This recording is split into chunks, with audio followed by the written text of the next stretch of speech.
Так. Мыяқта не oldu екен?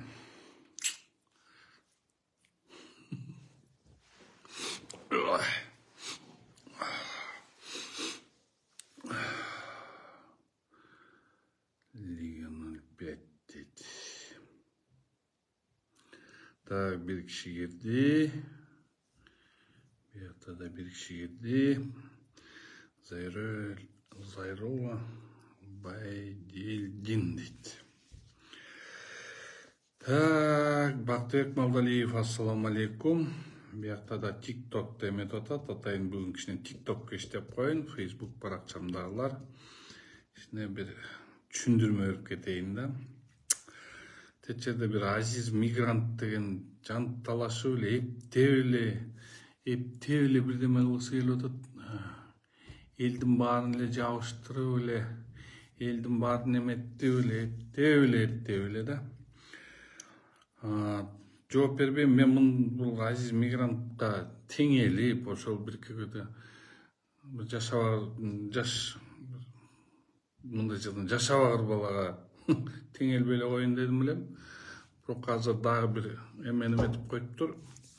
Ошол азиз мигрантка дагы бир айтып коеюн дедим элем да. Азиз жигит, Нурдан, привет, как дела? Азиз жигит, сен али жашсың. Мен сен менен теңелбейм. Сен менен барып зычу болуп, сен менен разбор кылган сен еще пацансың. Аны пацан болгондуктан мен сен менен барып чабышып, койчу не тот уровень да. Күлкүң келет, это не тот уровень да. Сен молодой жигитсиң. Сен ошол жерде өзүңдүн кызыкчылыгыңды жактап, сен бүт барын мындай боктоп атасың. Эң биринчиде баянтен бери унчукпай эле келтам, Алиевден тетигин Алиевге унчукпай эле келтам. Сага деле унчукпай эле келтам, эптеп эле жазып атасың, эптеп эле эметип атасың. Мен даже ишенип кой. Мен сен менен даже теңелбейм. Сенин өзүң кылган кыймыл аракеттериңе өзүң отчет бере албай атасың. Да, отчет бере албаган себеби сен образованияң жок болуш керек. Ошон үчүн кичине мындай отчет бере албай атасың да. Отону сүйлөп, бетигин сүйлөп туруп эле өзүң мындай эйфорияга кирип кеткен окшойсуң жигит. Эйфорияга кирип кеткен себеби бул ошо сен өзүңдү звезда деп эсептеп алган окшойсуң. Сен өзүңдү звезда кылып эле звезда деп эсептеп алган окшойсуң. Звезда болоордун, звезда болуп алып туруп, мен азыр даже президентке жабышсам, анан ошо президент бул вопрос чечип берет деген ойдосуң.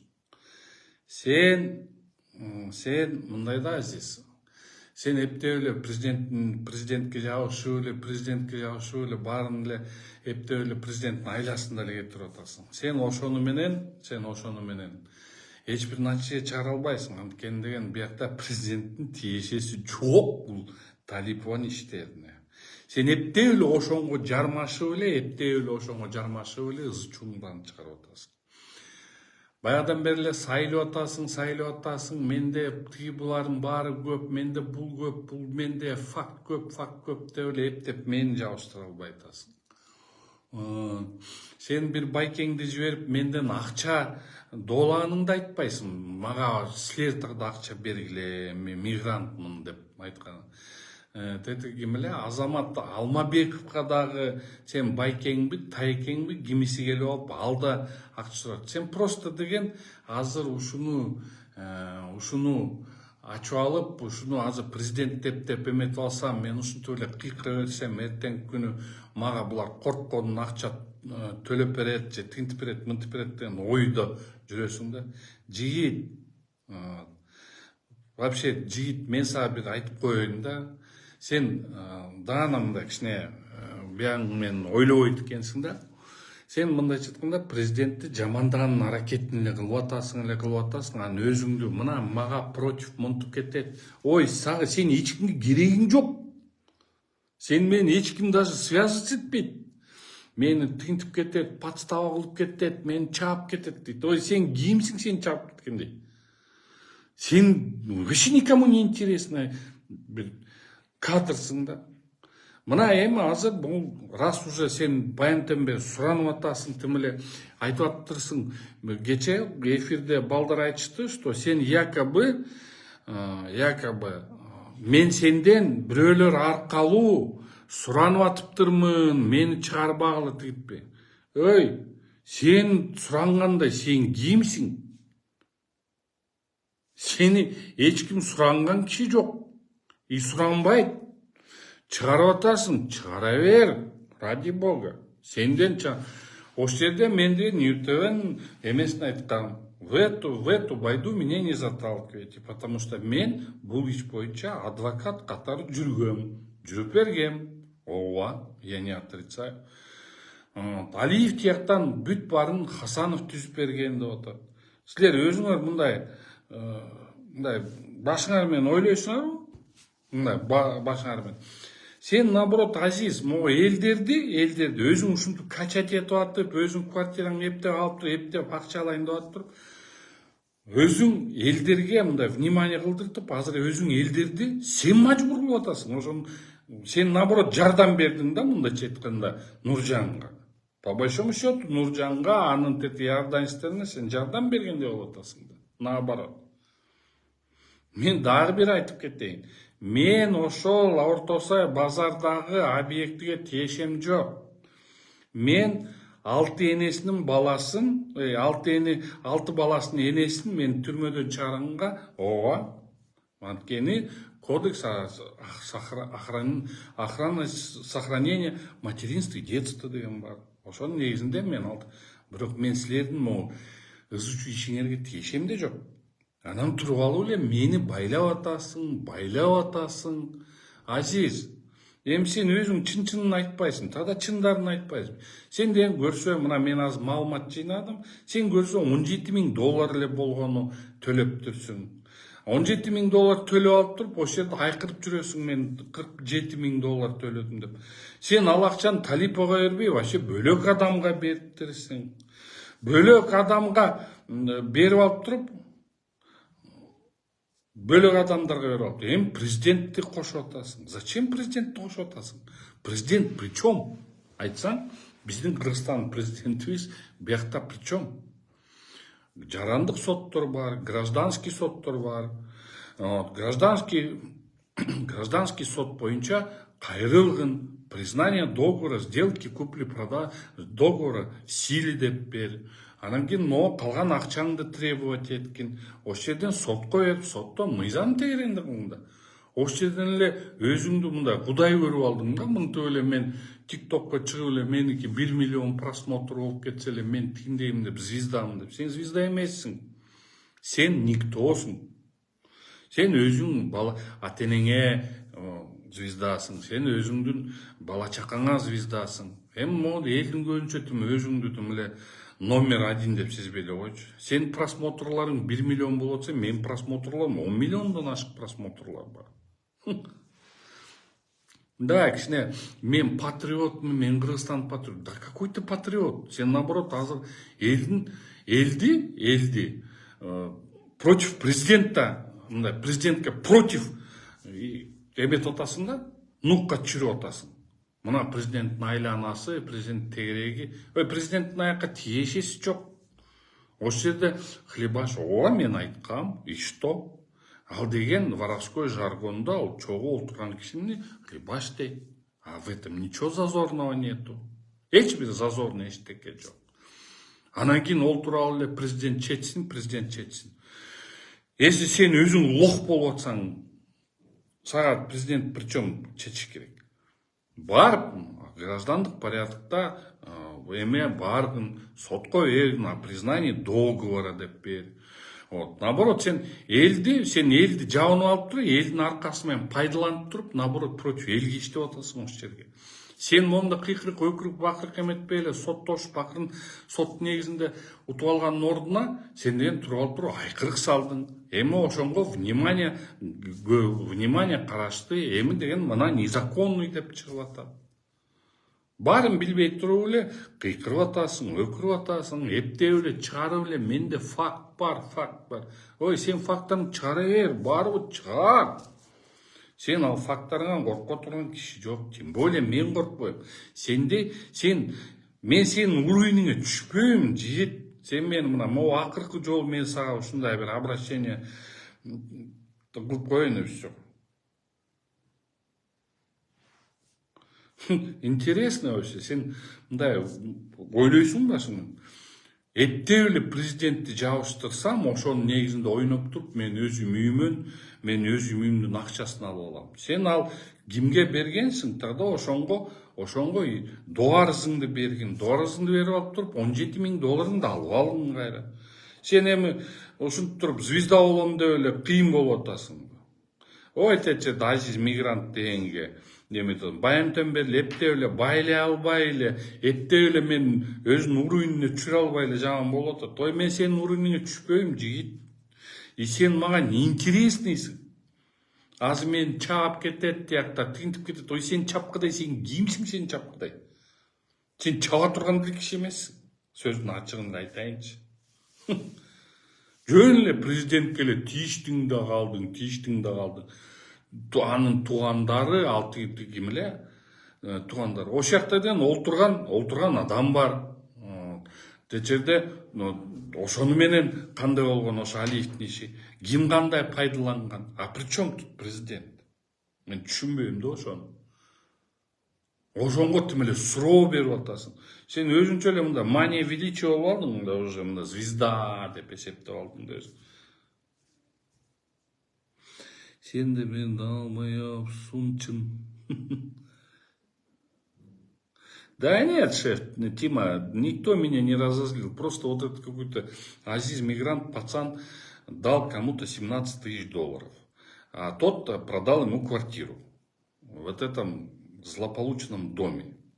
А теперь он требует $45 000.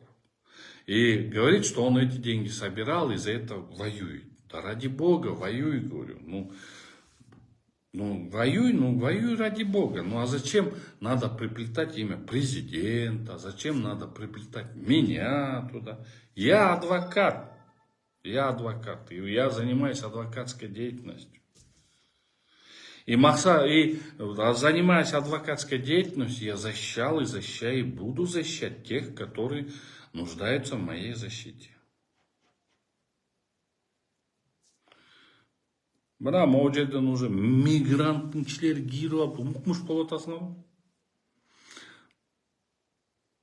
Ой, чыгаргыла, канат дечерде акылдуу болбо, сен дагы аралашкансың, кыйын юрист болуп акыл үйрөтүп жакында чыгат деп.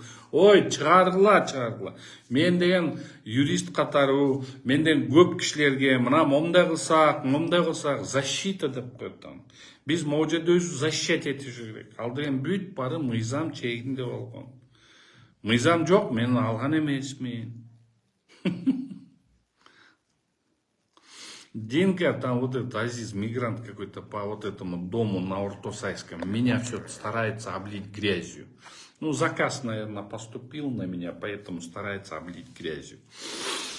Себя уже там богом возомнил. Если у него там 1 000 000 просмотров, то он уже считает себя богом. А то, что людей подставил, он об этом даже не думает, Мадин.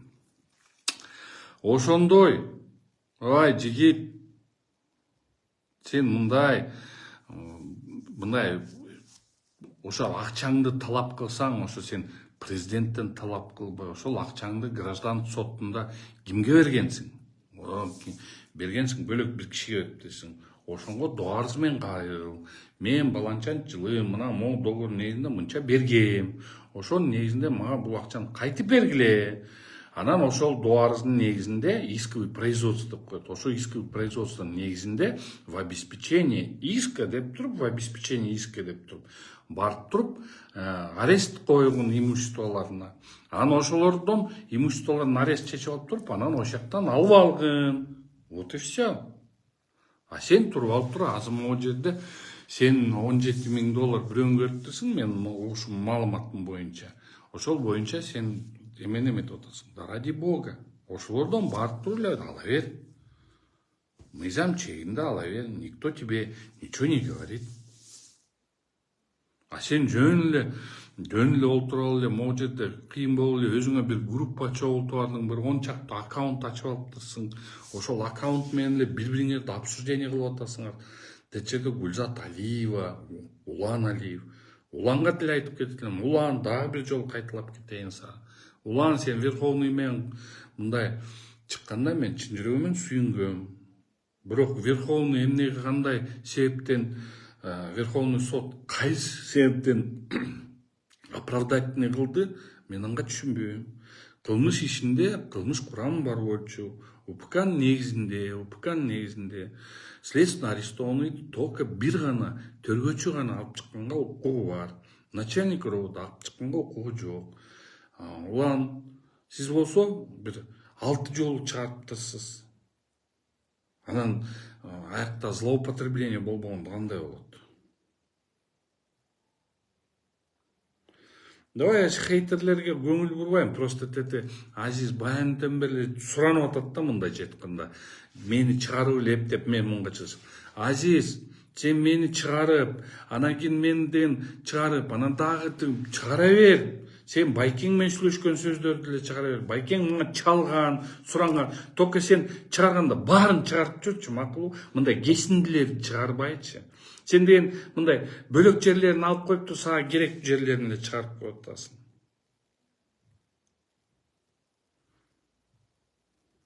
Сен мындай кызык жигит экенсиң да, мындайчы, мындай. Сен президентке асылсам, президентти эптеп ошол жакка кошсом, президенттин туугандарын эптеп кошсом, анан ошонун негизинде мага деген эч ким сага бербейт, потому что бул мыйзамсыз жол. Сен мыйзамдуу жол менен барсаң, мыйзамдуу жол менен. Сен Байкең чалган, Байкең бир Тайкең менен чалган, суранган, эмне жардам бере аласың? Мен ошону түшүндүргөм. Исковое производство менен кайгыла. Эмге бергенсиңер ушинтип келе. Пожалуйста. Анан жөн эле президентке жабышсам эле, президент жамандасам эле. Сен понимаешь, сен президентти жамандап атып, сен президентти ушинтип туруп эме кылып атып, тиги бул, сен наоборот элди туура эмес нукка түшүрүп атасың. Сен деген просто мындай элди коозутуп атасың да, элди коозутуп. Зачем? Азыр Кыргызстанга тынчтык керек. Мыйзам соттор, мыйзамда деген бар. Ояка иштей бер. Анан кийин президент жабышат, аяк болбой калды, мага келип атасың. Мага келип алып менден акча алайын деп атасың. Менден акча алайын деп атасың. Же мен эмне сага акча беремби? Мен сага айтып коеюн, Азиз, мына мен сага берем акча. Мына. Менден даже үмүт этпей эле кой. Эмнең бар, чыгара бер. Канча көбүрөөк чыгарсаң өзүңө жакшы. Просмотрларың көбөйөт. ТикТоктон акчаны көрө аласың. Бирок сен тет жерде элдерди подставлять этип атасың. Дагы ошол жакта элдер уже кичине мындай түшүнүп туруп сени күткүт тийип аткан абдан туура кылыптыр да. Мына Азиз, өзүң да кирдиң, күлүп атасың. Азиз, мен сенин уровениңе түшпөйм, сен никтосуң, понимаешь? Мен үчүн сен никтосуң. Вот и все.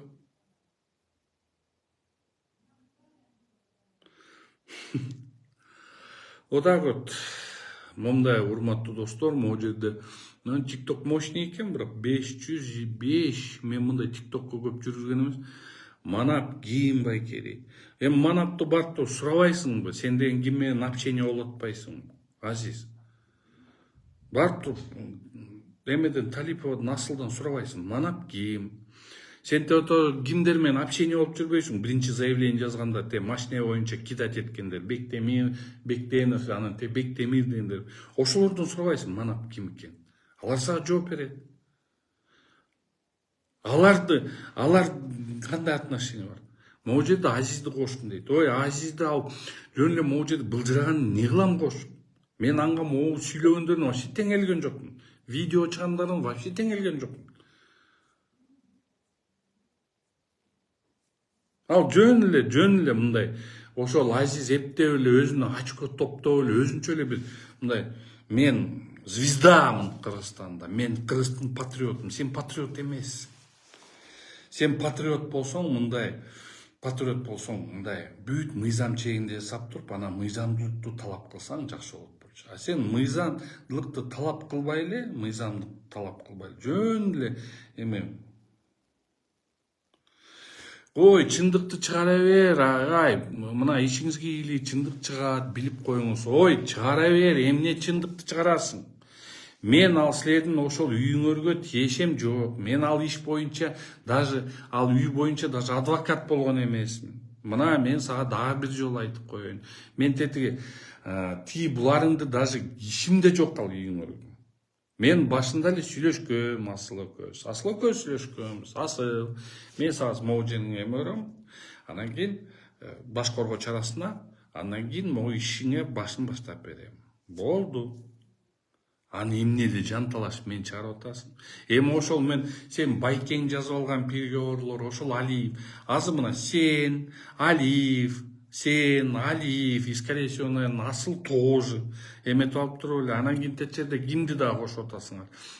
Бектенов, ошолордун баарын кошуп атсаңар керек. Ошолор менен чогуу болуп алып эле, эптеп эле, момтуп эле өзүң акчаңды чыгарасың. Сен деген өзүң эле акчаңды чыгарыштын кажетин чуркап жүрөсүң. Могу ким эле? Азамат Алмабеков.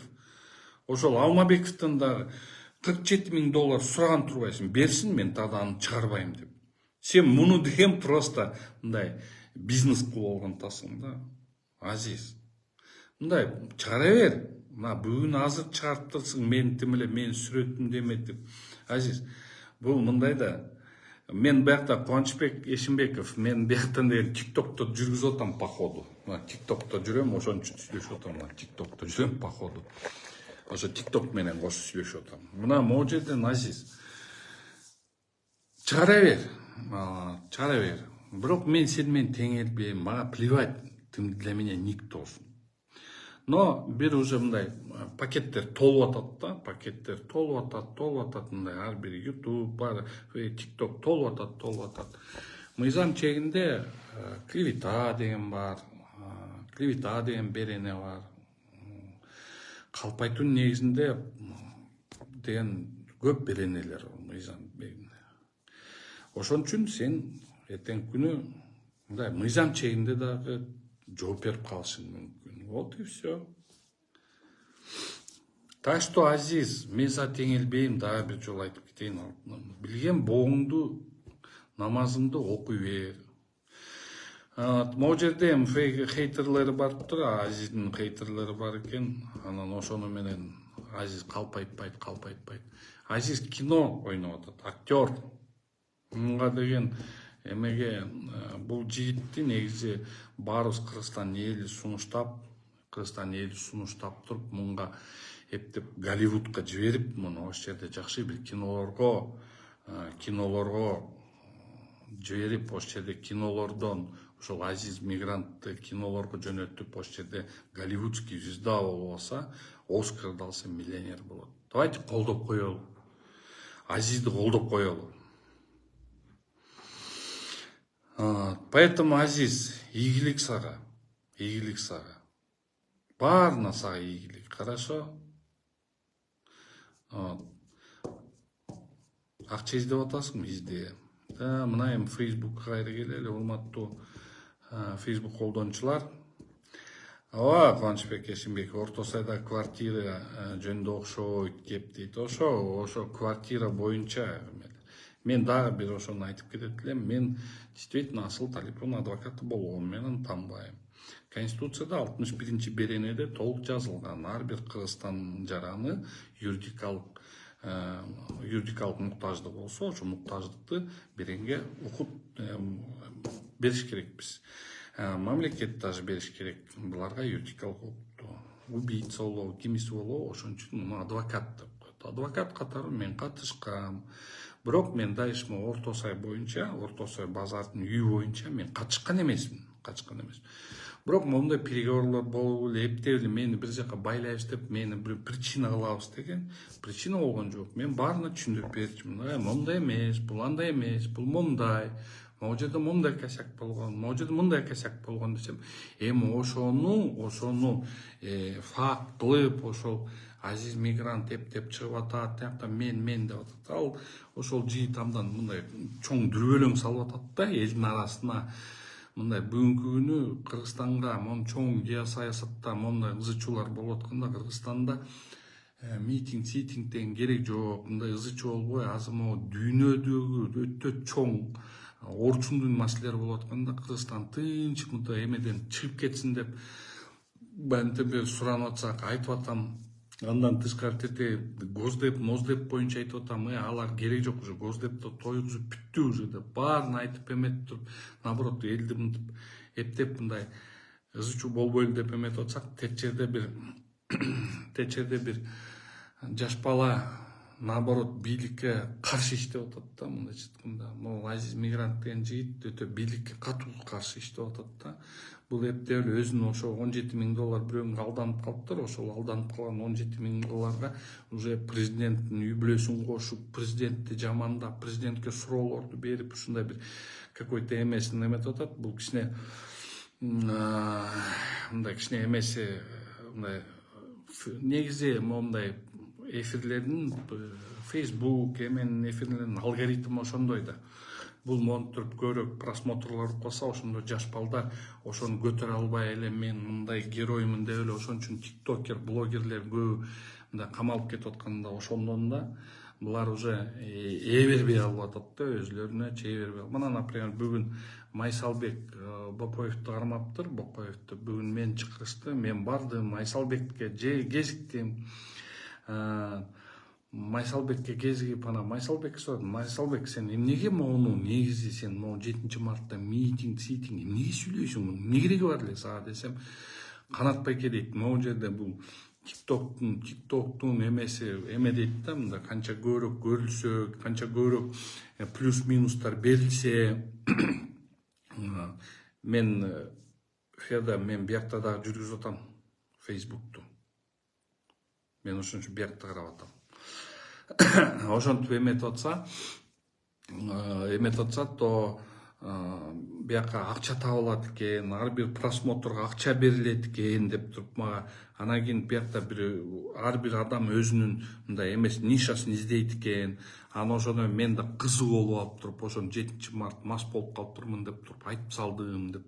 Ошон мына көрүңөр, бул деген ошол мындай эйфория киргизбейди. Знаменитый болуп, могу жерде элдин баары молодец десе, ошонун баарына знаменитый болом деп туруп, эметип алып туруп, анан ошонун негизинде булар эйфорияга кирип кетип, эйфориянын негизинде бул мындай азыр мындайча айтканда 378 беренеге ылайык так келип калып атат, видите. Бул да түшүнбөй атат, бул да жигит түшүнбөй атат. Бул да жигит түшүнбөй атат. Действительно, башында баарыбыз боорубуз ооруган, мен да боорум ооруган ушул азиз мигрант үчүн. Момда Бакыш течерде эптеп акчаны таап келип атса, Бакышка берип койбойбу деп туруп эле, мен да мындай 1-2 жерге чалгам да, берип койгула, асыл возможность болсо берип кой, сен алмадың деп мен ошондой сөздөрдү жүргүзгөм. Ошолордун баарын боору ооруп, наоборот, ошо балдары менен чыгып атса деп. Анан кайра карасак, бул уже бул мындай да, бул түшүнбөйт да, что мындай кечке жүрө берсе, бул тажатып ийет элди. А муну так эле аша чаап кетти. Бул уже президентке жабышып баштады. Бул президент жаман, президенттин туугандары, президент деп эле эметип калды да, ар кандай сөздөрдү сүйлөп. Анан менде бомба бар, мен жарылам, туда деп ар кандай сөздөрдү айта берет. Мейли айта берсин деп тим койдум, мына азыр да чыгарды, тим койдум, мейли дедим, жүрөтөм. Мен бул баянтөн бери ушуну мен чыгарып эле эптеп момундай прямой эфирге чыгара албай аттым. Мына эми прямой эфирге чыктым, мына түшүндүрүп берейин. Анан ошо акыркы жолу дагы бир айтып коеюн. Ошол азиз 1000 жолу чыгар, миллион жолу чыгар. Сен менден акча талап кылгансың, байкеңби, тайкеңи аркалуу. Мен баарын түшүндүрүп туруп айткам. Мен акча бербейм. Мен эмнеге беришим керек акчаны? Вот и все. Ошону айткам. Анан айтсам, ошолордун баарын айтсам, анан кийин барып алып деди Азамат Алмабеков ошондон да акча сураптыр. $45.000 Азамат Алмабековдун эметсеңер ошо байкеси келип акча берип койсоң ушуну мен токтойт деп сүйлөптүр. Анан байынтен бери ушулардын баарын айтып, эми суранып атат, ТикТокко чыгып эле суранып атат, эптеп эле негизи чыксын деп эле суранып атты да, эптеп чыга алып туруп мага мейли чыксын деп туруп, мына бүгүн ушу азиз мигрант үчүн атайын ТикТокту, мына биягымда ТикТок турат, ушу ТикТокко атайын чыгып алып туруп ошонун баарын мына айтып берип атам да. Алиевдин тек Гүлзат Алиева мени тияман бокту куюп атат, биягынан куюп атат, өзү түшүнбөй атат. Кудайга шүгүр, мына жогорку сот менен атталдык деп туруп эле тынч отуруп турса, өзүнүн жумушуна келет эле, спокойно мындай иштейт эле да. Жок, алда туруп алып туруп эптеп президентти да шыбап атат, биягы болсо ташип да шыбап, ошентип алып туруп, анан тем более бияктан информация жетти. Ошол жерде бир Садык кимден жыйыт аркылуу президентке чейин жетишип, Камчы Кыдыр Шаячка чейин барышыптыр. Анан Камчы Кыдыр Шаяч айтты, мен вот ни при чём, мен мына Байкушун мен жөн эле мына тетиги ким эле тетиги следственный служба Азамат Жумабаев, Ашыр Хажаев мен Жумабаев мен тинтти мынтти деп эле ошо калптын баарын алып келди. Ой, анын эми ал Камчы Кыдыр Шаяч эле жинде эмес да, аяктан деген Камчы Кыдыр Шаячтын астында аналитический центр бар, следственный управлениясы бар, контрольно-методический отделы бар. Анан кийин алар деле запрос кылса керек, иштин жагдайларын запрос кылып туруп, запрос боюнча алып, тияктан деген иш курамында кылмыш курамы бар деп туруп айтса керек. Анан кийин эле аяктан натиже чыкпай калса эле бүттү уже. Аларга натиже чыкпай калса эле бүттү уже. Буякта президент виноват, Ташиев виноват деп эле, эптеп эле бийликтегилер деле кошуп кетип эле, неметип эле. Силер мындай кызык жигиттер экенсиңер негизи өзүңөрчү. Мындай тынч эле мындай. Сага азиз просто барып туруп эле гражданский порядки ошо берген кишиге исковый производство берип ошончо керек болчу. А сен туруп алып туруп кайсы жомокторду айтасың. Айта бер жомокторуңду, айта бер. Сен ал мен факты турат, менде азыр миллион факт азмау жерден жарылат, жара бер, ради бога, жар. Мен мыйзам бузсам, мен мыйзам чегинде жооп берүүгө даярмын. Мыйзам чегинде жарылса, мыйзам чегинде жооп берем. Сен допускать этсең, сен мыйзам чегинде. Анан кийин туруп өзүң наперед уруп атасың да, наперед кишинин ичинде уруп атасың да, бул школаны все прошли уже. Мына мен чындыкты айтып аткан патриоттун, кыргыз патриотумун.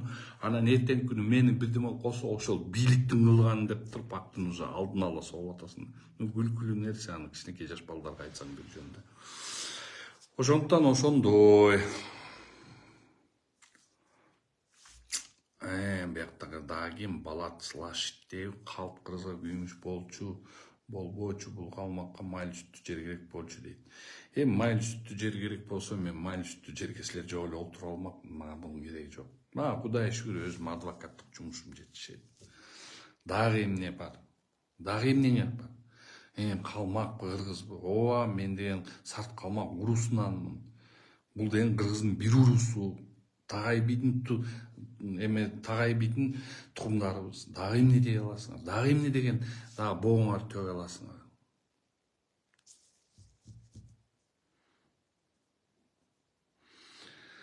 Ошондой, урматтуу Facebook колдончулар, жана могу жерде TikTok колдончулар, биякта Facebook колдончулар, ошо атайын Facebook аркылуу калсын деп атам. Бул Facebook'та калсын, потому что TikTok'то прямой эфир калбайт экен, а Facebook'та прямой эфир калат экен. Ошон үчүн азыр бияктан Facebook'ты жүргүзүп атам, биягында TikTok'ту жүргүзүп атам. Ошону мен кичине мындай түшүндүрүү нерселер. Биякта болсо жомоң токтоткум дейт. Ошо жомокту деген ошо силер токтоткула. Жомок силер токтот. Кубанычбек Эшимбеков TikTok'то кыламдар көп, фейктен жазышып дейт. Аны көрүп атам, могу жерде хейтерлер турат жыргап коюп жазып атат да, аны көрүнүп эле турбай. Көрсүн, андай көрсүн. Мен деле азиз мигранттын уровенine жетейин эми. Мен деле балким эме мен де эме кимдей болоюн да, азиз мигранттай мен деле звезда болоюн да. Ошондой. Мейли, так, тиктоктогулар. Алейкум ассалам, Куба. Өзүңүз жөнүндө айтчыбай дейт, эмне жөнү, эмне деп айтмак элем. Мына хейтерлер көп экен тикток. Уран боюнча оюңуз кандай айта кетсеңиз дейт. Уран боюнча, например, мен химик эмесмин же недровик эмесмин. Мен деген, а вот мигранттар жакпайбы деген туура эмес. Мен наоборот Москвада азыр мигранттарга колуман келишинче көп аракеттерди барын кылып атам. Азыр мен досторум аркылуу азыр где-то бир 6 баланы защитага алдык. Москвадагы досторум аркылуу наркотик заттар таштагандар боюнча мен ошолорго жардам берген аракетин кылып атам. Ошон үчүн мигранттарды мен наоборот сыйлайм. Эми уран боюнча мен недровик эмесмин, мен химик эмесмин, эколог эмесмин. Поэтому анын канчасы зыян, канчасы пайдасын мен биле албайм, айта албаймын. Анткени деген мен деле силердей эле китептен гана билем да, что уран казылган жер бул деген өтө опасный. Эми как эки высшее образование бар, как кандидат наук катары мен да айтып кетет элем, что действительно урандын, мен химик болгондон кийин же эколог болгондон мен полностью мен деле просто айтат элем, уран да действительно опасный.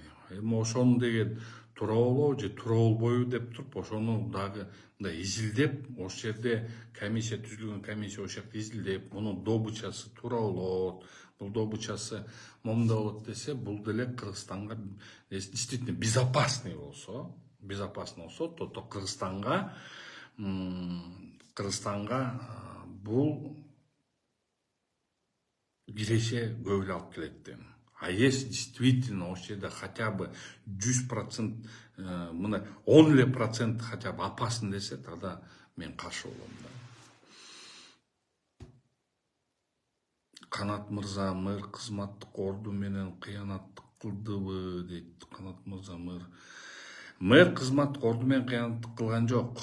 Мен оюмча, мен мына эметкен маалыматым боюнча, бияктан деген именно ошол жогорку соттун чечими, ошол соттун чечимин да бир сыйра жаңы жагдайлардын негизинде каратып туруп, ошол соттун чечимин карашы керек да. Анан кийин негизи Иорданец менен Нуржанатка анан кийин ошо иорданецтер боюнча дагы ошолор боюнча абдан мындай түз эме жүргүзсө, реалдуу түрдө следствие жүргүзүп, ошолордун кылмыш аракеттеринде кылмыш курамы барбы дегенге ошону караштырып, ошол жака да юридикалык баа бериш керек да. Мэр ал эмеси менен пайдаланды деп айта албайм. Ал деген просто жогорку соттун чечими чыккан, Нуржанат боюнча признать деп. Анан кийин мен бул предысторияны дагы билем, ошону сатып атканда тет жерде дагы мен жамандап жүрбөйм, тет жерде ачык ичем бир абышка, азиз мигранттын арасында бир абышка жүрөт. Ал да ошол жерде жүргөн, ал да бир 3-4 квартира алып алган, эптеп, анан эптеп эле жамандаш үчүн ошол квартираны сактап калыш үчүн жүрөт да ошол жигит. Ал да мени боктоп жүрөт чыгылса. Бир ачки чаганган мужик да, где-то абышка деле эмес менен тең. Жөн эле жүрөт да ал да. Анан ошонун негизинде мэрдин эмесин азыр жакшы адвокаттар тандап, например, мен гражданский иштер боюнча адис болсом мен жардам берет элем, бирок мен гражданский иштер боюнча адис эмесмин. Бирок Талиповага чыккан ошолордун баарын бир сыйра карап чыгып туруп, Талиповада, по-моему, да бир распискасы бар болчу, по-моему, $4 миллион распискасы да бар болчу. Что иорданецтер алды деп, ошону Талипов айтып атканда, бул Талипов азыр мындайынан барып, как она есть айтты, болгон деп жаңы жагдайлар менен каратса, то тогда Нуржанаттын ошол жогорку соттон чыккан немесин каратса, ошонун негизинде мэр тогда уже чыгара албайт. Бирок мэр деген айтып атпайбы? Биякта торговый комплекс салынган, то есть. Бирок мен насколько билген боюнча, булар деген торговый комплекс деп салган эмес.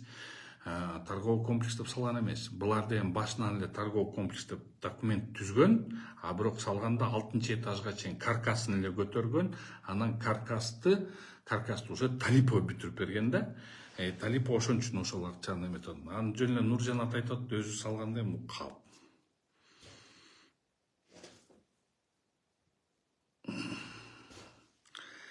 Мына могу жерде хейтерлер чыкты. Куйлардын айынан Кыргызстан өнүкпөй жатат, калмактар күйбөйт Кыргызстан. Эми балким сен калмактарсың, сен балким күйбөйсүң, мен Кыргызстан үчүн күйбөйм, мен кыргызмын.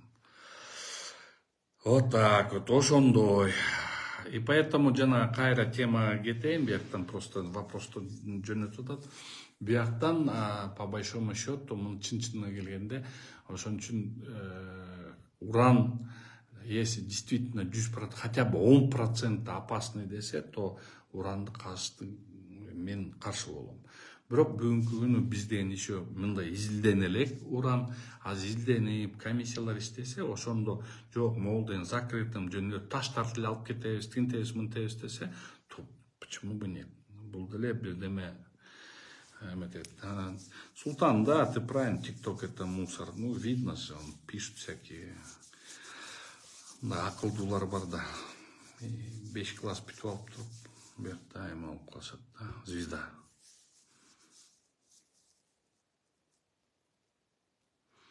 Бул калмакты окуучу кезинен билем дейт. Бул элге жакшылык кылбаң. Менин кайсы жерим окуучуман билесиң, сен кимсиң? Айза ошон элдер толтура, алданып калган. Ооба, айзга ошондор толтура, ошолор көп алдалып калат. Жалгыз эле бул Нуржанат менен эме квартал строй эмес, тиякта алданып калган турган тете чоң компаниялар бар. Америкага качып кеткен элер бар, аякта да көп адамдар эметип калган.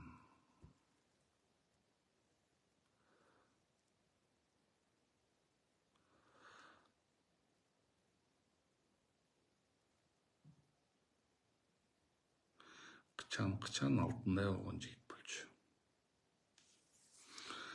Ал квартирага сиздин кандай тиешиңиз бар? Ой, мен ал квартирага тиешим да жок, аякта бир чарчы сантиметрим да жок бул үйгө. Ошондой, мына ошондой ситуациялар болду, урматтуу Facebook көрүүчүлөр. Эптеп эле байымтен бери мени бок төгүп атат, мага төгүп атат. Эми төгө бергиле. Дагы төккүлө, дагы звонить этсеңер, дагы ошону эле кайталап берем. Айткыла. Жунуш Ферлан, ассаламу алейкум байке, уран боюнча комиссия кирбейсизби Көлдүк катары? Эми чакыруу болсо барам, почему барбайм? Мен, например, как Көлдүк катары, не только Көлдүк катары, мен Кыргызстандык катары мага деле эртең күнү неберелеримдин, балдарымдын, неберелеримдин эмеси абдан керек. Хейтерлер тимди толтурат.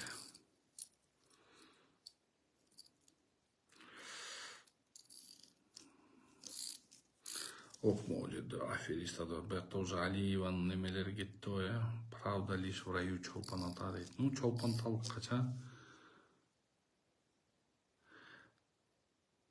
калмак катары десең дейт. Башка оюңар жок, калмактан башка эмеңер жок бе? Вообще жок бе?